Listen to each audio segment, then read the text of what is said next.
I wanted to check out this Charlie Kirk clip.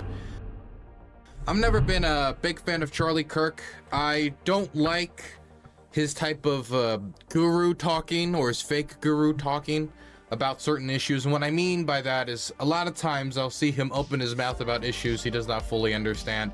For example, while he was showing a lot of sympathy for Ukrainians after the Russian invasion of Ukraine, he ultimately said he didn't want to support them in the same way that he wants to send weapons to Israel. And then you can, be like, okay, you want to send weapons to Israel and not Ukraine. And it didn't come from a position of like, oh, there's no strategic use to it. Well, that's of no benefit to the United States. He came at it from the position of he doesn't think the Ukrainians are ready for democracy. That he doesn't think that they've developed the type of brilliant intellectual foundation that we had here in the United States that could allow them to adopt the ideas of democracy. And so an investment like ours would be wasted on them. Now, it's been a while since I've checked out that clip of him saying that. We can go back and we could watch it again. I'm sure you guys can find the old stuff on my second channel, DylanBurnsLIVE, of me critiquing his thoughts of this. Because, I mean, you can just look at the Euromaidan revolution. You can look at the tons of Ukrainian scholars that have been advocating for democracy, that have been advocating for them to be able to control their own society. And, of course, you can... That's not to say that even if what he was saying was true, you could still support Ukraine out of other reasons. But, I mean, I don't even think that's true. I thought it was a silly point. And I thought that was an example of somebody talking out of their ass. Because maybe if he paid attention to the Orange Revolution or the Euromaidan, maybe if he paid attention to Ukrainian political development since 2014, or whether it comes to the building up of its civil society, the development of Pro-Zero, any of these things, maybe he would change his position. But... he said what he said, so it is what it is. Anyway, that's on an issue I care about a lot. There's a bunch of other things that he said silly stuff in, but it's just too much to mention. And so I just wanted to focus on this clip that Charlie Kirk recently produced, where, well, he was discussing anti-Semitism on his platform. And, hey, I'm against anti-Semitism. I would assume he is against anti-Semitism. So it's kind of hard for us to find where this disagreement's going to be if you just know that, oh, he's against anti-Semitism, I'm against anti-Semitism. Well, he tries to tie that anti-Semitism that many Jews are experiencing right now across the United States and other countries in the world, in large part due to the uptick in attention to the Israeli-Palestinian conflict, due to the recent warring between Israel and Hamas after the October 7th attacks, and the preceding war that has followed. He has decided to try to tie that anti-Semitism to white people, specifically saying that, and I quote, Jews are experiencing the hate that we white people have been experiencing the last decade. Listen to what he has to say. And I have sympathy for American Jews that are very confused. However, I have impatience for American Jews that have put up with the anti-white sentiments the last decade and thought it was perfectly fine. Because guess what, American Jews? You're considered white in the eyes of the Marxists. What? I thought white meant like MAGA Christian people in Oklahoma. No, white means you too. Welcome to the most... Who's even thought white means specifically Republicans? Okay, continuing. Hated class in America today. Wait, okay, let me hear that again. No, white means you too. Welcome to the most hated class in America today. White people are the most hated class in America. I mean, there would be undocumented immigrants who have a lot of hate and anger directed towards them. It could be any of the groups of people that have had stabbings related to their community, whether that would be Jews or that would be Muslims who have both been targeted in the United States with hate crimes, in the preceding violence after the October 7th massacre. It could be, it could be any number of people that we could point to. We could point towards political minorities. We could point towards religious minorities, racial minorities. But white people, the most hated group in America today, the most hated class. I would maybe say like The ultra rich would probably be near the top due to the class disparities in this country and many of the issues. Undocumented people would probably be up there. Not completely deserved. Okay, I'm not saying I agree with these things. I'm just saying that it's something that exists in the United States, with there being a lot of people who believe that undocumented people that are coming in are just gonna bastions of crime and disease and destruction for the nation, and they're gonna be taking all the Social Security benefits, when in large part, from the data that's available, undocumented people coming in are committing violent crimes at lesser rates than native-born citizens. They are not the stereotypes that they have been portrayed as. That's not to say none are criminals. You could say that the crossing of the border illegally in and of itself is an act of crime, but I feel like at that point, and I've heard people make this argument, you're getting pedantic for the type of data keeping we're trying to do here. But to say white people are the most hated class, why? The most hated class in America today, really? God, okay, well, I didn't know I was such a victim. And Jews are like, wait, I never thought I was white. I don't identify as white. We're Jewish. You don't get to determine the rules.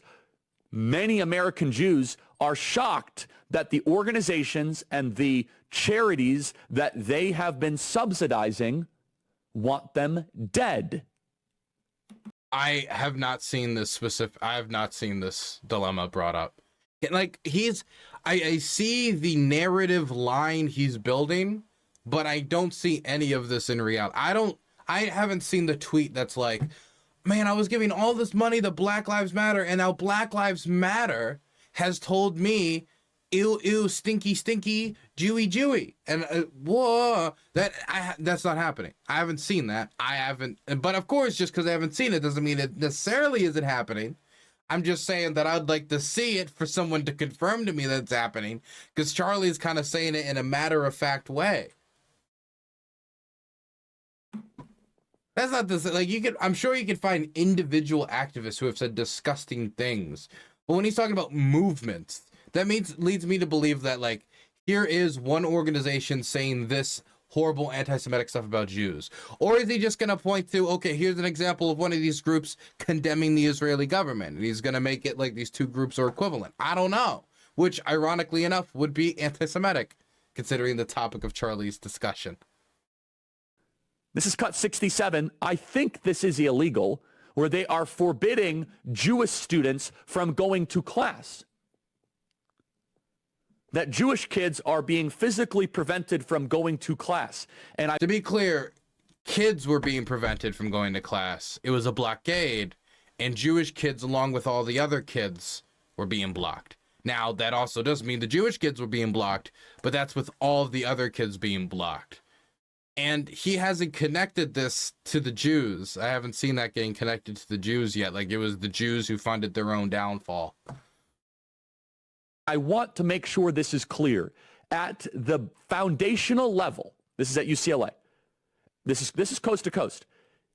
It's because they hate Western civilization, and they have now looped all Jews into the white category.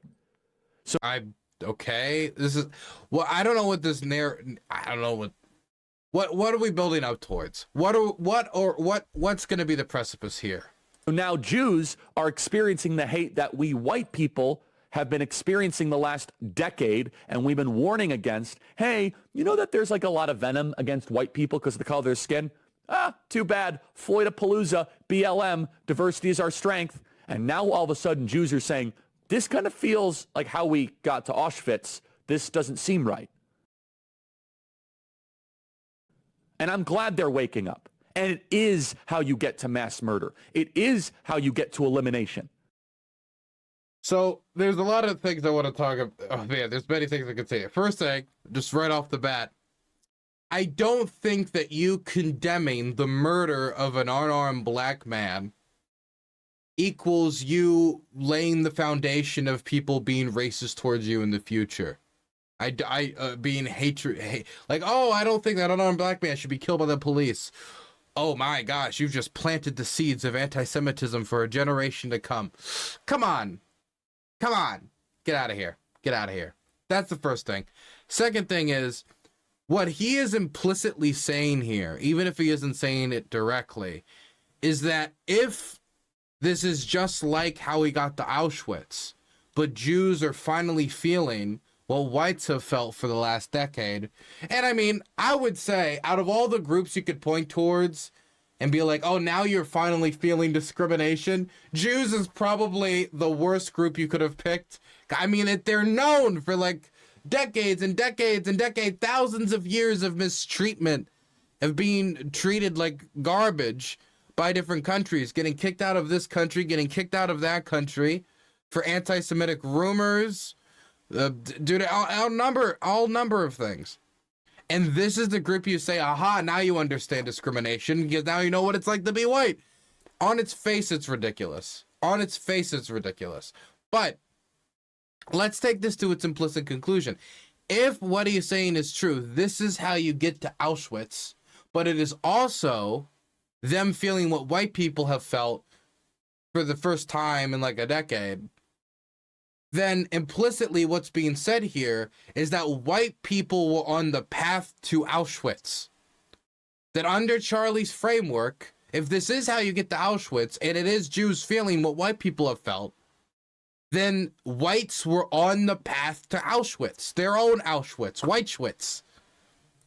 I don't know what they would call the white person's like Auschwitz, but that's what would be implicitly being said. I mean, I'm not trying to put words in his mouth. Listen to his logic. Are experiencing the hate that civilization, and they have now looped all Jews into the white category.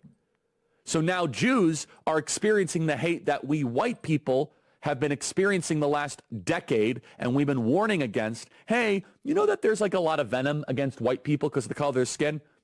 Too bad. Floydapalooza, BLM, diversity is our strength. And now all of a sudden Jews are saying, this kind of feels like how we got to Auschwitz. This doesn't seem right. And I'm glad they're waking up. And it is how you get to mass murder. It is how you get to elimination. By hating one group.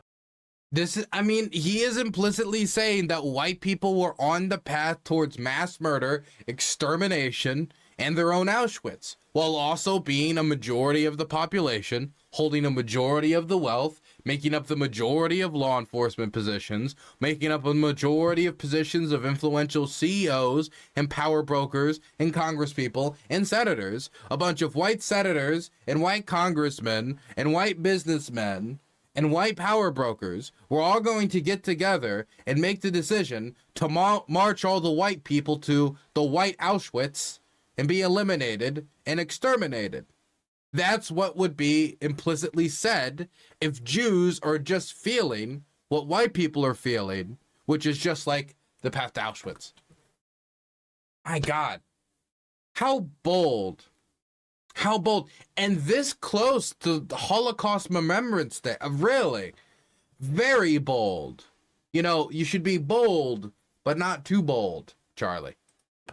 By sectarianism and tribalism. And the reason why this is breaking the matrix is that for years... By the way, can I just throw out there, a university professor throwing a racial slur at a white student, or saying, like, being mean to them over their race, even like in the worst interpretation of Charlie's imagination, is not anywhere near extermination camps or the type of institutional disadvantages that other people are currently facing within the United States. Just not. You can say it's an asshole thing to do. They shouldn't be able to do it. They shouldn't be allowed to do that. You can say all these, like, staff shouldn't do this thing, or, oh, it's wrong. You say all these things in the world. You do not need to make yourself the boy in the striped pajamas, Charlie, for you to try to make your point. But he can't help himself. Everybody's fallen for the Trumpism. It has to be the worst thing. It can't be, oh, that's mean that she called me the C word. I hear that's banned on Twitch. Why can she call me that? And it has to be, I haven't eaten for months and I'm stumbling to the chamber. It has to be that. It has to. It's Trumpism. It has to be the worst or the best. No in between. It was fashionable and acceptable to hate white people. It's not as fashionable and acceptable to hate Jews.